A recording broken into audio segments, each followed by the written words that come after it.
नमस्कार दोस्तों, मैं डॉक्टर ब्रिज बिहारी सिंह, गाजीपुर उत्तर प्रदेश।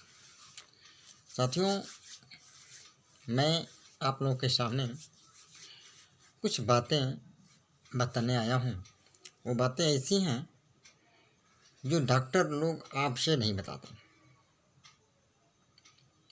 लेकिन उनके पीछे बहुत बड़ा कारण होता है और जिस कारण से आपका इलाज ठीक ढंग से नहीं हो पाता है। आपके पैसे भी खर्च हो जाते हैं और इलाज भी प्रॉपर रूप से नहीं मिल पाता है, क्योंकि बहुत से लोग एलोपैथ में जाएंगे। एलोपैथ में कितना साइड इफ़ेक्ट है ये तो सारी दुनिया जानती है, लेकिन मैं एक फार्मासिस्ट हूँ।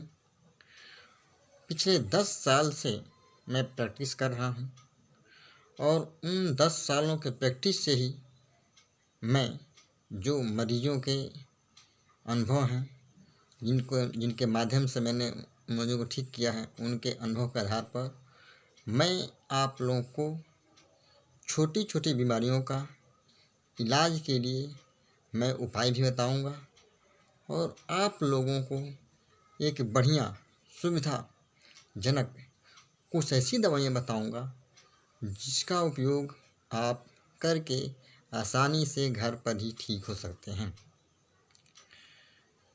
और आपको कहीं बड़े बड़े डॉक्टर के पास जाने की आवश्यकता नहीं पड़ेगी, क्योंकि बड़े डॉक्टर के पास जाने का मतलब होता है कि कम से कम आपको 1500 रुपया उनकी फ़ीस होती है, जो एक आम इंसान के बस की बात नहीं होती, क्योंकि वो दवाइयों का खर्च अलग से और उनके डॉक्टरों की फ़ीस अलग से देनी पड़ती है। तो इससे क्या होता है कि मरीज़ पिस जाता है और अपना इलाज ठीक ढंग से नहीं कर पाता है। लेकिन मैं वो सारी चीज़ें इस यूट्यूब के माध्यम से मैं वो फ्री में उपलब्ध कराऊंगा, जो कि मैं जो दवाइयाँ आप लोगों को बता दूंगा, वो बताने के बाद अगर उस दवा को आप सेवन करते हैं, सेवन करने के बाद उसको ज़रूर लाभ मिलेगा, उस मरीज़ को ज़रूर लाभ मिलेगा और लाभ ही नहीं मिलेगा 110% लाभ मिलेगा, ये मेरी गारंटी रहेगी। हाँ, अब रही बात कि बड़ी बीमारी का तो नहीं कर सकता हूँ, लेकिन मैं छोटी बीमारियों के बारे में जो कॉमन डिजीज़ हैं मैं उनका इलाज ज़रूर बताऊँगा और बड़ी बीमारियों के इलाज के लिए उसके लिए कुछ चैनल मैं अलग से बनाऊँगा, जिसके लिए मैं बाद में प्रोग्राम बनाऊँगा तो मैं बताऊँगा। अब रही बात कि जैसे मान लीजिए कि मैं जो इलाज करता हूँ अपनी क्लिनिक में, वो एक विधि से नहीं करता हूँ। आयुर्वेदिक से भी करता हूँ, होम्योपैथिक से भी करता हूँ, नेचुरोपैथी से भी करता हूँ, फिजियोथेरेपी से भी करता हूँ। समझ लीजिए कि इन सभी पैथियों के माध्यम से मैं मरीज का इलाज करता हूँ। और किसी का कमर दर्द, किसी का पीठ दर्द, किसी की संतान उत्पन्न नहीं होती है उसके, किसी की बार बार लड़की होती है, उसको भी मैं कुछ नाड़ी विज्ञान के द्वारा, कुछ ऐसी आयुर्वेदिक तकनीकी के द्वारा ये सब क्रियाएं बदली जा सकती हैं।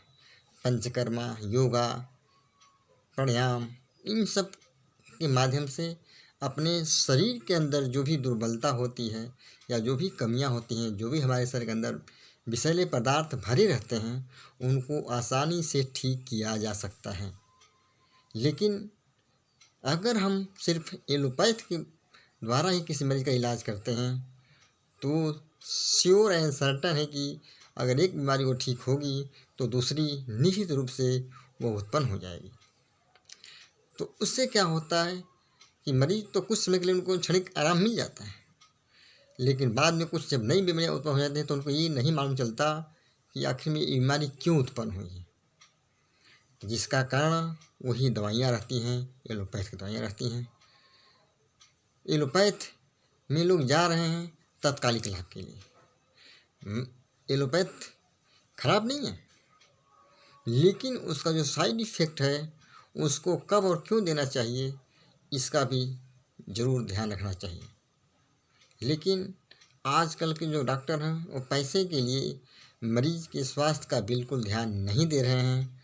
मैं कुछ ऐसे डॉक्टर हैं, मैं सभी डॉक्टरों को तो नहीं कह सकता, लेकिन कुछ ऐसे डॉक्टर हैं जो पैसे के लिए मरीज की जान जाए या ना जाए, बचे या ना बचे, उससे उनका कोई मतलब नहीं, कोई सरोकार नहीं है। इसलिए क्या होता है कि ऐसी बीमारियां जो मरीज को आयुर्वेदिक के माध्यम से, नेचुरोपैथ के माध्यम से, एलोपैथ के माध्यम से और होम्योपैथ के माध्यम से आसानी से ठीक की जा सकती हैं, उसको वो नहीं ठीक कर पाते हैं और अंततः मरीज परेशान हो जाता है और वो निराश होकर घर बैठ जाता है कि अब हम ठीक नहीं हो सकते। लेकिन ऐसा कोई बात नहीं है। अगर बीमारी प्रारंभिक अवस्था में है तो उसको ठीक किया जा सकता है, ये बिल्कुल तय है, कुछ भयंकर बीमारियों को छोड़कर। लेकिन अगर इन सब चीज़ों पर ध्यान नहीं दिया जाएगा और इसके बारे में सही ढंग से नहीं पता रहेगा मरीज को, तो कोई फ़ायदा नहीं होगा। और मैं आप लोगों को बताना चाहता हूँ कि मैं आप लोगों को एक दवाइयों की लिस्ट भी बना दूंगा। आने वाले इसी चैनल पर वीडियो मिलेंगे कि कौन सी बीमारी में कौन सी दवा कब कितनी मात्रा में देनी चाहिए, किस बच्चे को देनी चाहिए या किस बूढ़े को देना चाहिए, यानी कि वो डोज वाइज मैं आप लोगों को बता दूंगा। लेकिन मैं चाहता हूँ कि इस चैनल को आप लोग सब्सक्राइब करें, लाइक करें, शेयर करें, कि ताकि हम उसके माध्यम से मोटिवेट हो सकें और मैं आगे भी वीडियो बना सकूं और आप लोगों की सहायता कर सकूं, जिसके लिए मुझे कोई पैसा नहीं चाहिए। बस मैं यही चाहता हूं कि मेरा भारत स्वस्थ रहे, मेरा भारत सुंदर रहे, मेरा भारत स्वच्छ रहे। लेकिन स्वच्छ सुंदर तभी रह सकता है जब हमारा मन, हमारा मस्तिष्क, हमारा शरीर स्वस्थ रहेगा। लेकिन हम लोग इस पर बिल्कुल ध्यान नहीं देते हैं। अतः मैं ये चैनल इसीलिए बनाया हूँ कि मैं अपने भारतवासियों को स्वस्थ और सुंदर और स्वच्छ देखना चाहता हूँ, कि ताकि हम लोग विश्व गुरु की तरफ बढ़ सकें। जय हिंद दोस्तों, आज के लिए बस इतना ही। नमस्कार।